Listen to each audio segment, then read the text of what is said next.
भयंकर बीमारी हुई, टिटनेस, और उस बीमारी में मेरी मृत्यु हो गई। हॉस्पिटल से डॉक्टर ने डेड बॉडी को डिस्चार्ज करके मेरे भाई के हाथ में दे दिया, ले जाइए, अब ये नहीं बची है, ख़त्म हो गई है। और मेरे भाई मेरी लाश लेके घर पहुँचे। घर में हमारे सब रिश्तेदार जमा हो गए और पड़ोसी लोग भी है। सब ने कहा, रे शांता, इतनी छोटी उम्र में बच्ची मर गई। कोई कहता नहीं, चलो बेचारी का कोई तो है नहीं, वो इतना दुख उठा रही थी, इतने सालों से मर गई तो अच्छा है। अब मरने के बाद दफनाने का इंतज़ाम हमारे रिश्तेदार, मेरे ताए चाचा सारे कहते हैं इसको जलाएंगे, हमारी सरदारों की बेटी है, वहाँ ले जाएंगे। मेरे भैया ने कहा नहीं नहीं, मेरी बहन है, क्रिश्चियन है, यीशु को मानती है, हम क्रिश्चियन चर्च में लेके जाएंगे। दोनों में लड़ाई शुरू हो गई और चाचा लोग सब नाराज़ होके चले गए। उसके बाद मेरे भाई एक पादरी साहब के पास गए, दिल्ली के बिशप बने थे बाद में वो, पहले उस समय पादरी थे, पादरी एरिक विक्टर जोनाथन। उनको जाके एंग्लिकन चर्च है, उनको बोला मेरी बहन को दफनाने के लिए आपके कब्रिस्तान में जगह मिलेगी। उन्होंने कहा हमारे यहाँ तो जिनका चर्च में मेंबरशिप होती है उनके लिए ही जगह होती है। मेरे भाई ने कहा चलो मेंबरशिप जो भी है आप ले लो, मेरे बहन को अपने कब्रिस्तान में जगह दे दो, जो भी पैसा लगेगा मैं दूंगा। पादरी साहब हमारे घर आए, आके मेरी लाश को देखा। लाश को देखने के बाद कहते हैं इसको नहला पिला के ही तो कपड़ा डालेंगे, कफन ले जाएंगे कब्रिस्तान में, तो मैं ऐसा करता हूँ इसी में मैं बपतिस्मा भी दे देता हूँ, ताकि कोई पूछे तो मैं बता सकूँगा कि मैंने बपतिस्मा दिया। और उन्होंने हमारे घर में एक बड़ा वाटर टैंक था, उसमें बपतिस्मा भी दे दिया और कफन बॉक्स लेके आ गए, कपड़े सफ़ेद ला के मुझे पहना दिया गया और मेरी लाश को सजा के रख दिया। ये सब करते देखा बाद में, अरे बाप रे, टाइम तो हो गया, अभी तो कब्रिस्तान नहीं ले जा सकते, रात हो गई है, आज की रात लाश को ऐसे रहने देते हैं, कल सवेरे लेके जाएंगे। और ये कह के पादरी और उनके साथ आए चर्च के मेंबर दुआ करके चले गए। उनके जाते ही हमारे आस पड़ोस के लोग जो बैठे थे वो भी धीरे धीरे उठ के चले गए। मेरे ब्रदर साधु किशन सिंह अकेले थे और वहाँ पर उनको अच्छा नहीं लग रहा था, दुख भी लग रहा था, क्योंकि वो मुझे बहुत प्यार करते थे। मम्मी पापा के मरने के बाद मेरे भैया ने ही मुझे माँ का बाप का प्यार दिया था, वो ही मुझे पालते थे और उनको दुख भी लग रहा था। लेकिन कहते हैं अब क्या कर सकते हैं, जो हो गया हो गया, चलो अभी इस लाश के पास सारी रात क्या बैठूंगा, मैं भी थोड़ी देर सो लेता हूँ। और इतना कह के मेरे भाई ने क्या किया, अपनी बाइबल ली और मेरे सिर के पास रख दी और स्वयं जाके अपने बेड में लेट गए। लेटने से पहले उन्होंने कहा प्रभु जी जो कुछ तूने किया अच्छा किया है, आगे जो तेरी मर्जी है कर, मेरी बहन की आत्मा को तेरे हाथों में सौंप देता हूँ। जैसे ही उन्होंने प्रभु को समर्पण किया करके और जाके वो सो गए, उनके सोते ही प्रभु ने अपना काम शुरू कर दिया। हालेलुया। अचानक मेरे रूम में एक बड़ी लाइट आई और लाइट के बाद दो एंजल दो तरफ आके खड़े हो गए मेरे बेड के, एक इस तरफ एक इस तरफ। और उन एंजलों ने, एक ने मेरा ये हाथ पकड़ा, दूसरे ने ऐसे हाथ पकड़ा। मैं बड़ी हैरान, मैं ये क्या है, इतने बड़े बड़े स्वर्गदूत क्या करने जा रहे हैं। और वो मुझे उड़ा के इसी तरह उठा के स्वर्ग की ओर ले चले। हालेलुया। बहुत सुंदर लग रहा था वो दृश्य, बादलों पर इस तरह मैं चल नहीं रही थी, हवा में उड़ रही थी। हालेलुया। और वो स्वर्गदूत मुझे बहुत सुंदर जगहों से घुमाते, बहुत खूबसूरत बगीचों में से लेकर तरह तरह के फल फूल और बड़ी सुंदर सुंदर लाइटें, रोशनियां जो इस संसार की नहीं स्वर्ग की थी मैंने देखी। और वहाँ बहुत से लोग सफ़ेद वस्त्र पहने, सिरों पर सोने के मुकुट लगे, प्रभु की महिमा स्तुति आदर सम्मान कर रहे। उन लोगों ने मुझे देखा, सब खुशी से मेरा आदर कर रहे। मैं हैरान, अरे ये लोग मुझे जानते हैं क्या। और वो उनको देखते देखते फिर प्रभु का दास लोग, स्वर्गदूत लोग मुझे एक बड़े से सोना का भवन था उसके सामने ले गए। वहाँ की सड़कें भी सोने की थी और उसमें चलकर हम उस बड़े हॉल के सामने खड़े हुए जाकर, और हॉल का दरवाज़ा अपने आप खुल गया, वो भी सोने का दरवाज़ा। अंदर देखा तो बहुत रोशनी, पूरी लाइट से भरा हुआ था। और फिर लाइट को थोड़ा ऐसे करके अंदर जाके देखती हूँ, इधर भी 12 सिंहासन, इधर भी 12 सिंहासन, उन पे कोई बैठे हुए थे। बीचों बीच में एक बहुत बड़ा सोने का सिंहासन था और उस सिंहासन पे यीशु मसीह बैठा था। हालेलुया। और मुझे उनके सामने ले जाके खड़ा कर दिया गया। पवित्र पवित्र सामर्थी परमेश्वर, युगानुयुग जीवता परमेश्वर, ऐसे तरह था कि मैं वहाँ पर प्रभु के दूतों के द्वारा उनकी महिमा को सुन रही थी। जब मुझे सामने प्रभु के चरणों में रख दिया, स्वर्गदूत मुझे रख के पीछे हट गए और प्रभु का हुक्म सुनने के लिए सब लोग शांति हो गए, ऐसे देख रहे थे। मैं नीचे पैरों को देख रही थी प्रभु के और मेरा मन खुशी से झूम रहा था। अरे वाह, मैं कितनी भाग्यशाली हूँ, मुझे सीधा स्वर्ग में प्रभु के चरणों में आना पड़ा है। और उसी वक्त प्रभु ने मेरी तरफ देखा और कुछ बोलना चाहते थे, लेकिन मैंने सोचा मैं भी प्रभु का चेहरा पहले देखूं, और वैसे करके आंखें उठा के उनके चेहरे की ओर देखना चाहा, लेकिन उनका चेहरा नहीं देख सकी। वहां पर एक बड़ा सा सूरज चमक रहा था, हालेलुया, और उनके इतनी रोशनी थी कि मैं यीशु के मुखमंडल को नहीं देख पाई। लेकिन उसी वक्त एक बड़ा मीठी आवाज से प्रभु ने मुझे मेरा नाम लेके पुकारा, कहा बेटी शांता, तुझे ये जीवन मैं वापस लौटाता हूँ, तू दुनिया में जा और जाके सबको बता मैं ही जिंदा खुदा हूँ और मैं बहुत जल्दी आने वाला। हालेलुया। ये था, मुझे प्रभु ने दोबारा जीवन दिया। अपना सिर, मेरे सिर पे प्रभु ने अपना हाथ रखा और मुझे नीचे की ओर धकेल दिया, और मुझे ऊपर से एकदम नीचे गिरना शुरू हुआ, और गिरते गिरते गिरते गिरते एकदम नीचे पहुंची। जैसे ही मैंने पैर जमीन पे रखे, आंखें खुल गई। आंखें खोल के देख रही हूँ मैं कहाँ हूँ, कहाँ आ गई। देखा तो वो मेरा ही बेडरूम था, लेकिन कैसे गिरी हूँ, कहाँ से गिरी हूँ। फिर ऊपर की तरफ देखा तो ऊपर आकाश खुला हुआ नजर आ रहा था, हालेलुया। पूरी हमारी छत खुली हुई और ऊपर से एक बड़ी लाइट मेरे ऊपर फोकस हो रही थी, जैसे कोई ऊपर से बड़ी लाइट जला के मेरे ऊपर चाय वो कर रहा है, और वो स्वर्ग तक वो लाइट जा रही थी। और उसे देखते मैं जोर जोर से अपने भाई साधु किशन सिंह को बुलाना शुरू कर दिया, भैया जल्दी आओ, भैया देखो स्वर्ग खुला है, प्रभु जी मुझे वापस दुनिया में छोड़ के जा रहे हैं। उन्होंने मेरी आवाज़ नहीं सुनी। मैं उनके पास जाके उनको उठाया, भैया उठो, भैया उठो। मेरे भाई आंखें बंद करके बोलते, कौन है तू, कौन डिस्टर्ब कर रही। मैं क्या, मैं शांता। कहते ले, शांता तो मर गई है, उसकी लाश उधर पड़ी है, तू कौन है, अपना नाम बता। मैं क्या, भैया मैं मर गई थी लेकिन अभी जिंदा हूँ, क्योंकि यीशु मसीह ने मुझे जिंदा किया। उनको कहानी जैसी वो लगा, सपना जैसा लगा। मैंने कहा आप आंखें तो खोलो, मैं इधर खड़ी हूँ। उन्होंने आंखें वैसे मल के मुझे देखा, और उस समय रोशनी नहीं थी रूम में, 4 o'clock मॉर्निंग, अर्ली मॉर्निंग का टाइम था। मेरे भाई ने जैसे ही मुझे देखा, वो सफ़ेद कपड़े ना कफन वाले पहने हुए थे, और उस कपड़ों से एक तरह की लाइट निकल रही थी, क्योंकि आत्मा का वो था मेरे ऊपर वरदान। और जैसे मेरे भाई ने मुझे देखा, वो डर के उठ के दूसरी तरफ जाके खड़े हो गए। कहते तो रुक जा, तू शैतान है, भूत है, भूतनी बन के आ गई है, मेरी बहन मर गई है, भूतनी बन के आ गई है। वो कहते है शैतान चली जाए यहाँ से। मैं क्या, भैया मैं शैतान नहीं, शांता हूँ, आपकी बहन हूँ। लेकिन उनको विश्वास नहीं हो रहा। वो जल्दी से गए मेरे बिस्तर पे जहाँ पे मेरी लाश पड़ी थी, वहाँ से चादर हटा के देखते हैं वाइट चादर है, लेकिन मेरा शरीर वहाँ नहीं था, मतलब मेरा लाश नहीं है। वो मेरी लाश को ढूंढ रहे हैं इधर उधर रूम में। मैंने कहा भैया आप वो क्या ढूंढ रहे हैं, मैं तो आपके पीछे खड़ी हूँ, मुझे देखो। कहते तू खड़ी हो जा, दूर रहे, मेरे से पास मत आ। मैं क्या, हाँ नहीं क्यों, क्या बात है। तो उनको लग रहा था कि मैं भूतनी हूँ। बाद में कहते मैं छू के देखूंगा, क्योंकि भूत के तो शरीर नहीं होता है, उसको पकड़ो तो हाथ में नहीं आता है ना। तो उन्होंने कहा मैं छू के देखूंगा। मैंने कहा ये लो देखो। मैंने ऐसे हाथ कर दिया, मेरे भाई ने डरते डरते मेरा हाथ पकड़ा। हाथ पकड़ते उनके हाथों में मेरा उंगलियों का स्पर्श हुआ, और वो कहते अरे सच में तू तो शांता ही है। मैं क्या, वही तो मैं कह रही हूँ, मुझे यीशु मसीह ने जिंदा किया है। इतना सुनते मेरे भाई उसी वक्त नील डाउन होके प्रभु का धन्यवाद करने लगे, और मैंने उनको सब बताया स्वर्ग में कैसे कैसे मैंने क्या देखा और प्रभु ने कैसे मुझे वापस भेजा है। वो कहते मैं पादरी को जाके बता के आता हूँ, नहीं तो उन्होंने कब्र खुदवा देनी है। वो दौड़े दौड़े गए पादरी क्या, पादरी कहता है अरे भाई इतना जल्दी, अभी तो टाइम लगेगा, कब्र खुदवाएंगे, थोड़ा ठहरो। कहते नहीं अभी आपकी कब्र की जरूरत नहीं है। क्यों, मेरी बहन को यीशु मसीह ने जिंदा कर दिया। पास्टर बड़े हैरान होके मेरे भाई को देख के कहते साधु जी आप रात को सो गए थे क्या। कहते हाँ सोया तो था। हाँ वही तो आपने सपना देखा होगा, कहाँ मरी हुई जिंदा हुई होगी। कहते अरे नहीं सच बोल रहा हूँ, वो सपना नहीं है, सच्चाई है, मेरी बहन जिंदा है, आप चल के देखो। और पादरी साहब को खींच के लेके आए, चलो चल के देखो।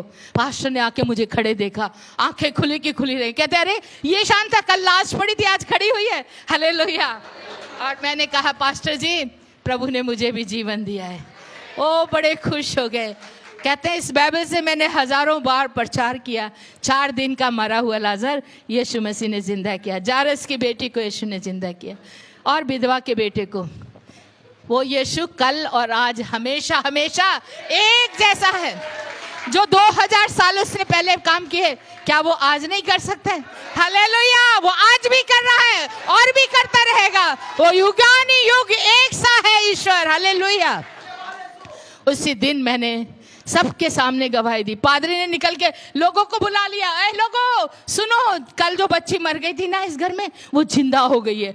इतना सुनते ही हमारे पड़ोसी, हमारे रिश्तेदार सब भाग भाग के दौड़ के आए, ए शांता मरी हुई जिंदा हो गई, जिंदा हो गई। अरे रात को लड़की मरी थी, सवेरे जिंदा।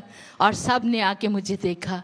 और मेरे प्यारे बहन और भाइयों, उस दिन प्रभु ने मुझे वो मजदूरी में लगा दिया जो मैं देख के उसने स्वर्ग से भेजा, जा और जाके बता। मैंने सब लोगों को एक बात बताई, यीशु मसीह ही जिंदा खुदा है, स्वर्ग में और कोई दूसरा खुदा है ही नहीं, और वो फिर जल्दी आने वाला है। आप उस पर विश्वास करो। मेरे प्यारे बहन भाइयों, इस तरह प्रभु ने मुझे जीवन दिया और उसी दिन से मैंने अपने आप को प्रभु को अर्पण किया। पहले वाली शांता मर गई, अब ये जिंदा जो है जीवन जो मेरे पास है वो यीशु मसीह का है, और इस जीवन को मैं यीशु के लिए देती हूँ। मैं आज से सेवा करूँगी। मेरे रिश्तेदारों में से सब नाराज हो गए, उन्होंने हमें नहीं जाने देने की सोची। मेरा ताया मेरे पापा का बड़ा भाई था, मुझे बहुत ओग रखता था अपने पास। कहता खबरदार जो तूने ऐसा आवाज़ की, तुम हमारी सिखों की बेटी है, तुम गली गलों में जाके साधुनी बन के तुम नहीं जा सकती यीशु की सेवा, नहीं प्रचार करना, बस करो, चलो अंदर जाओ।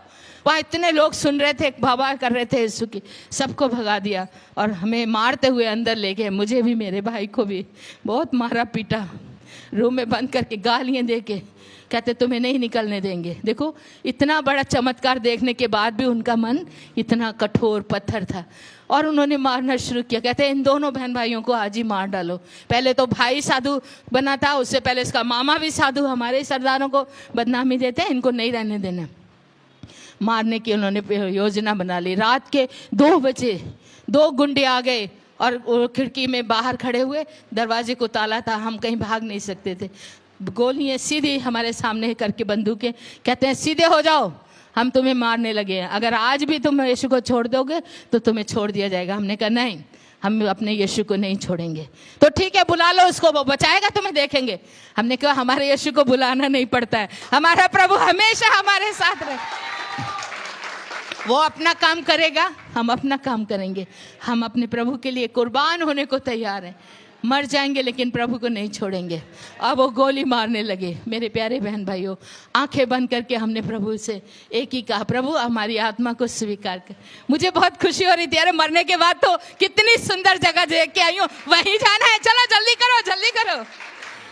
लेकिन प्रभु का धन्यवाद हो, जैसे वो गोली मारने वाले थे, ठीक उसी वक्त एक बड़े जोर की आवाज हुई, हैंड्स अप। हैंड्स अप की आवाज सुनते वो मारने वालों के हाथ हिल गए। पीछे घूम के देखा तो इतने सारे पुलिसमैन आके खड़े हो गए, और पुलिस वालों ने तुरंत उनको अरेस्ट कर लिया, बंदूकें छीन ली। हमने आमीन करके आंखें खोल के पुलिस को देखा, हम हैरान हो गए। अरे पुलिस तो कभी बिफोर टाइम आती नहीं है, वो तो गैस होने के बाद ही आते, आज कैसे पहले आ गए। और पुलिस ऑफिसर को पूछा मेरे भैया ने, सर आपको किसी ने इन्फॉर्म किया, आप कैसे आ गए सही समय पे? वो कहते हैं हमें किसी ने इन्फॉर्म नहीं किया, हमें पता नहीं था, हम तो नाइट ड्यूटी दे रहे हैं, जाना था दूसरी गली में, पता नहीं कौन सी शक्ति हमें इस गली में लेके आ गई। हालेलुया, वो हमारा परमेश्वर था। तो इस तरह 5 बार प्रभु ने मुझे मौत से बचाया। उसी समय हमने सब कुछ छोड़ दिया। 7 करोड़ की प्रॉपर्टी थी जो मेरे, दिल्ली करोल बाग बहुत अमीरों की रहने की जगह है जहाँ मेरे पापा रहते थे, बहुत कुछ सामान था, सोना चांदी, सब कुछ छोड़ के सबसे कीमती तोहफा, सबसे बहुमूल्य चीज परमेश्वर का वचन लेके हम घर से निकल पड़े। हमें कुछ नहीं चाहिए, यीशु चाहिए। बहुत कष्ट का, दुख का है ये, इसके आगे मैंने बहुत तरह तरह से परमेश्वर की इससे गुजरी हूँ। मैं आपको फिर समय शाम का भी होगा बताऊंगी, पर ये बता दूं कि जिस समय घर से निकले हमारे ताया जी ने फिर भी हमें मारने की कोशिश की। हम अपनी कार से स्टेशन तक जा रहे थे, 2 बार हमारी गाड़ी पे फायरिंग हुई, इधर से बिल्कुल नज़दीक आके किया फायर। ठीक उसी वक्त ऐसा हुआ, गाड़ी को झटका लगा, मेरे भैया का सिर, मेरा सिर पीछे चला गया, इधर से आई गोली इधर निकल गई, हमें कुछ नहीं हुआ। दूसरी बार भी ऐसे ही हुआ, दोबारा भी उन्होंने फायर किया, फिर प्रभु ने बचा लिया। हालेलुया। और हम स्टेशन पे पहुंच गए। स्टेशन पे जाके कहा जहाँ की भी टिकट ट्रेन मिलेगी हम उसी में चले जाएंगे, और हम सोचेंगे प्रभु हमें वहाँ ले जाना चाहते हैं। वहाँ पहुँचे तो इस प्लेटफार्म पे एक गाड़ी खड़ी थी, आसाम जा रही थी, उस पर आसाम मेल लिखा था। अरे ठीक है, प्रभु शायद हमें आसाम ले जाना चाहते हैं, हम यहीं जाएंगे। मेरे भाई ने पॉकेट में हाथ डाला मनी पर्स निकालने के लिए, लेकिन वहाँ मनी पर्स ही नहीं था। कहते लो शांता, पैसे भी तो घर छोड़ के आ गए, अब इस टिकट कैसे लेंगे। तभी प्रभु ने एक पास्टर को वहाँ भेज दिया और वो पास्टर ने हमारे लिए 2 टिकटें ला के दी और हमें ट्रेन में बैठा दिया। जैसे ही हम ट्रेन में बैठे, ट्रेन फास्ट हो गई, चलने लग गई। पास्टर से कहा, भाई साहब कोई एड्रेस वैड्रेस किसी का है तो हमें दीजिए। वो अपनी डायरी निकाल के लिख रहे थे, लेकिन लिखने के बाद देना चाहा, इतने में ट्रेन इतनी फास्ट हो गई, वो हमें ना दे सके, ना एड्रेस दे सके, ना कोई रुपया। हम लोग बिना पैसे के, बिना एड्रेस के, केवल टिकट मिल गया था हमें रंगिया जंक्शन तक का, उसमें सफ़र किया। मेरे भाई ने मुझे समझाया तभी, शांता अभी हमारा परीक्षा काल शुरू हुआ है, हर विश्वासी को परीक्षा से गुजरना है। जब तक आग को सोने में नहीं, आग में सोने को नहीं डाला जाएगा, सोना शुद्ध नहीं होता है। प्रभु हमें शुद्धिकरण करने के लिए परीक्षा में डाल रहा है। तुम घबराना मत, भूखे मर जाना लेकिन यीशु को नहीं छोड़ना। मैं क्या, हाँ भैया बिल्कुल। और किसी के आगे हाथ नहीं फैलाना, कभी किसी से नहीं मांगना। मेरे मामा साधु किशन सुंदर सिंह भी कभी किसी से मांगते नहीं थे, मेरे भाई साधु किशन सिंह ने भी कभी नहीं मांगा। उन्होंने मुझे भी यही सिखाया, मांगना है तो खुदा से मांगना है और किसी से नहीं। मैं क्या, ठीक है। 5 दिन तक मेरे प्यारे बहन और भाइयों, भूखे प्यासे उस ट्रेन में हमने यात्रा की। दूसरे लोग खाना खाते थे, हम आंखें बंद करके बैठ जाते थे या उठ के दूसरी साइड चले जाते थे, लेकिन किसी से खाना नहीं मांगा। इस तरह पानी पी के, वो भी टेप का पानी, ट्रेन में गंदा जड़ा होता है वही पीते थे। उन दिनों में ये बोतलें वगैरह नहीं होती थी, वही पी के बड़ा मुश्किल था। 2-4 आने पैसे भी नहीं थे जिससे हम एक चाय या बिस्कुट भी ले सके। एक अमीर का बच्चे, इतना कष्ट उठाना बहुत असंभव मुश्किल होता है, लेकिन मैं प्रभु का धन्यवाद करती हूँ, उसने मुझे जिंदा रखा और ताकत दी। चुपचाप बैठे हुए हम चलते रहे, प्रभु की सेवा करते, और एक ही कहा, चाहे कुछ भी हो जाए मैं अपने यीशु को नहीं छोड़ूंगी, मैं अपने प्रभु की सेवा करूंगी। 6ठे दिन हम रंगिया जंक्शन पहुंच गए। रंगिया पे उतरते हमने देखना शुरू किया, यहाँ कोई चर्च होगा, हम चर्च में जाएंगे, लेकिन वहाँ एक भी चर्च नहीं। किसी को पूछा, वो कहते क्या चर्च, यहाँ कोई चर्च वर्च नहीं है, यहाँ कोई क्रिश्चियन नहीं रहता, भागो भागो यहाँ से। सब लोग हमें धुतकार रहे थे। कभी भी मैंने ऐसा नहीं सुना था। हमारे घरों में हम लोगों की बहुत बड़ी इज्जत, लेकिन उस समय प्रभु यीशु के नाम को लेने से हमारा ठुकराया जा रहा था, लेकिन कोई बात नहीं है, फिर भी चलते रहे। 6 दिन के भूखा हो गए थे, बहुत कमज़ोर थी, छोटी थी, 14 साल की बच्ची, आप सोच सकते हैं। कई बार बेहोश होके गिर गई, फिर मेरे भाई पानी डाल के उठाते। हम पूरा शहर घूम लिया, सचमुच में वहाँ एक भी चर्च नहीं है। आप आज जाके देख लीजिए, रंगिया में एक भी चर्च नहीं है। थक के हार के फिर स्टेशन पे आके बैठ गए, और स्टेशन पे बैठ के रो के प्रार्थना करते हैं, प्रभु जी तेरी क्या मर्जी है, हम नहीं जानते, तू यहाँ हमें क्यों लाया है, तू ही बता। जब हम प्रार्थना कर रहे थे, एक बंगाली बुढ़ा हमारे पास आके खड़ा हो गया और आके कहते, बंगाली में बोलते हैं, कथे जावन काके बिसारेन, मतलब कहाँ, किसको ढूंढ रहे हो, कहाँ जाओगे। तो मेरे भैया ने कहा, यहाँ कोई चर्च या कोई क्रिश्चियन बंदा है। वो कहते हैं, एक है ना, क्यों ना, मैंने यहाँ कोई नहीं है, यहाँ से दूर एक गांव है हरी सिंगा, वहाँ जा सकते हैं, वहाँ पर मिशन हॉस्पिटल है, मिशन स्कूल है, उधर ही क्रिश्चियन लोग रहते हैं और इधर कहीं भी नहीं है।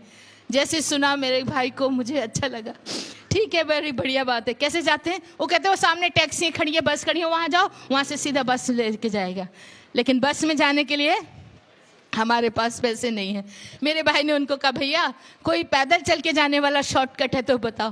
कहते हैं हाँ है ना, रेलवे लाइन के ऊपर चल के जा सकते। रेलवे लाइन के ऊपर? कहते हैं हाँ। कितना होगा? नहीं ज़्यादा नहीं है, 10 किलोमीटर ही है। क्या बोला? ज़्यादा नहीं है, 10 किलोमीटर। जो घर में अमीरों के घरों में पले बड़े बच्चे, क्या जिनके पास कार है, 2-2 कारें मेरे पापा ने मेरे लिए, मेरे भाई के लिए छोड़ी थी। कभी हम पैदल नहीं चले। 10 किलोमीटर, वो असम वाले क्या कहते हैं, नज़दीक ही है, ज़्यादा दूर नहीं है, 10 किलो पैदल, क्योंकि वहाँ वो लोग चलते हैं, हमसे तो चला नहीं जाता।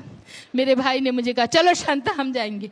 मैं क्या भैया बिल्कुल नहीं, मैं तो खड़ी भी नहीं हो सकती हूँ, 6 दिन की भूखी प्यासी, और मेरे पैर छिल चुके थे। मैंने कहा नहीं, मैं नहीं जा सकती, यहीं हम भूखे मर जाएंगे। लेकिन हम नहीं जाएंगे।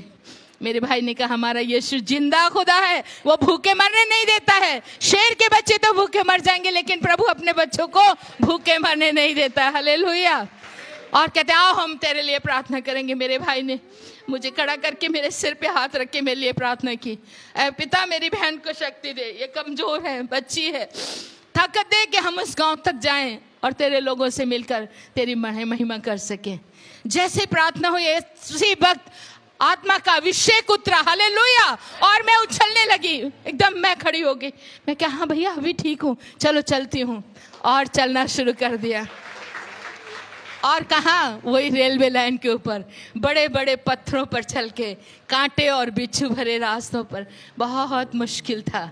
उसी सफ़र पर चलते जा रहे, चलते चलते कितनी बार मेरा पैर फिसल गया, गिर गए, कांटे चुभे पैरों में, पत्थर से कट गया, गिरते ही चोट लगी, हाथ पैर घुटने छिल गए, वहाँ से भी खून बह रहा है, सिर पे ट्रैक पे गिरी, ट्रैक लगा सिर पे, यहाँ से भी खून बह रहा था, पूरा खून ही खून बहता जा रहा था, और फिर भी मैं चलती जा रही थी। मेरे भाई ने मुझे देखा, मेरी आंखों से आंसू बह रहे थे, कहते शांता ये तो गलत कर रही है तू। मैं कि क्या, ये तेरी आंखों से आंसू क्यों निकल रहे? प्रभु का वचन में क्या लिखा है? याकूब 1:2 में लिखो, पर देखो वहाँ लिखा है, ऐ मेरे भाइयों जब तुम्हें तरह तरह की परीक्षाओं से गुजरो तो तुम क्या करना? आनंद मनाना। हालेलुया। मेरे भाई कहता है आनंद मनाओ, खुशी मनाओ, नचोते गाओ। मैं क्या, इसी हालत में कौन गा सकता है, कौन ना सकता है? मेरे भाई कहते हैं हम करेंगे, चलो हम लोग गाना गाते जाएंगे। मुझे उठाया, मेरे पैरों में बिल्कुल बहुत छाले पड़ चुके थे, जोंकें भी लगी हैं, वहाँ से हमें बहुत जोंकें होती है रास्तों पर, इतनी मोटी मोटी जोंकें, पूरा पैरों से खून बह रहा था। हम चलते जा रहे, हमारे खून के पैरों के निशान बनते चले जा रहे थे।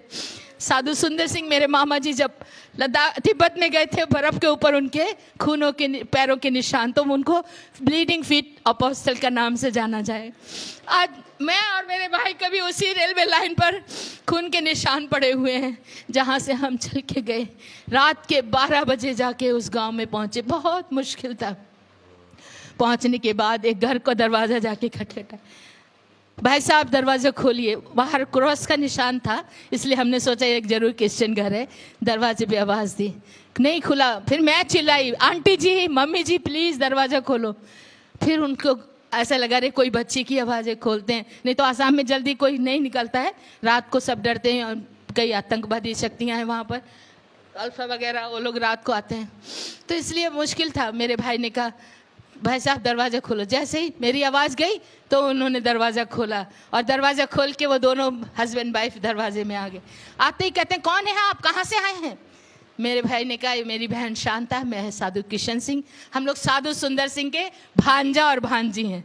जैसे ही बोला साधु सुंदर सिंह के भांजा भांजी हैं, उस भाई ने तुरंत मेरे भाई को गले लगा लिया, और उस माँ ने मुझे, अरे साधु सुंदर सिंह के रिश्तेदार, आइए आइए, आपका स्वागत है, अंदर आइए। और अंदर ले जाके उन्होंने लाइट में रोशनी, मतलब लालटेन की रोशनी में, जब हमारे पैरों को जख्मी देखा, शरीर में जगह जगह खून बहते देखा, वो कहते क्या हुआ, किसी ने मारा पीटा? हमने कहा नहीं, हम लोग पैदल चल के आए। कहाँ से? रंगिया से हरिसिंगा तक। बाप रे, इतना मुश्किल रास्ता, आप लोग कैसे बच के आ गए? हमने कहा हमारा यीशु लेके आया, हालेलुया, नहीं तो हमें आना मुश्किल था। उन्होंने गर्म पानी से हमारे पैर वगैरह धोए, दवाई लगाई। बाद में वो माँ मुझसे कहती बेटी कुछ खाना खाया तुमने? मैं कहा नहीं, खाना नहीं खाया। कब से नहीं खाया? मैं क्या, आज 6 दिन हो गए। क्या 6 दिन से खाना नहीं खाया? मैं कहा 5 दिन ट्रेन में थे, कुछ नहीं मिला, आज रंगिया जंक्शन पे पूरा भूखे पड़े रहे। वो सुन के रोने लगे, कहती मैं अभी खाना बनाती हूँ। हमने कहा अभी रात के 2 बज गए, 2:30 बज गए, अभी रहने दो, कल सवेरे खाएंगे। वो कहती नहीं, मैं अभी बनाऊंगी। उसी रात को उस बहन ने खाना पका के हमें खिलाया, हालेलुया।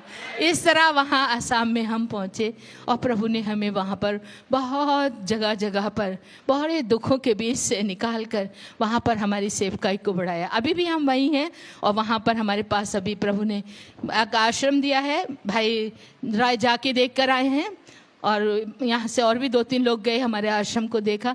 आज प्रभु ने हमें सब कुछ दिया है। मत्ती 6:33 में लिखा है, पहले परमेश्वर की राज और धर्म की खोज करो तो तुम्हें सब कुछ दिया जाएगा। तो मेरे प्यारे बहन और भाइयों, उस परमेश्वर ने बड़ी बड़ी संकट मुसीबतों से हमें बचाकर यहाँ तक लाया है, और आगे भी वो ही चलाएगा, क्योंकि वो जिंदा खुदा है, हालेलुया। और वो अपने लोगों की सुधि रखता है, कभी नहीं छोड़ता, कभी नहीं भूलता।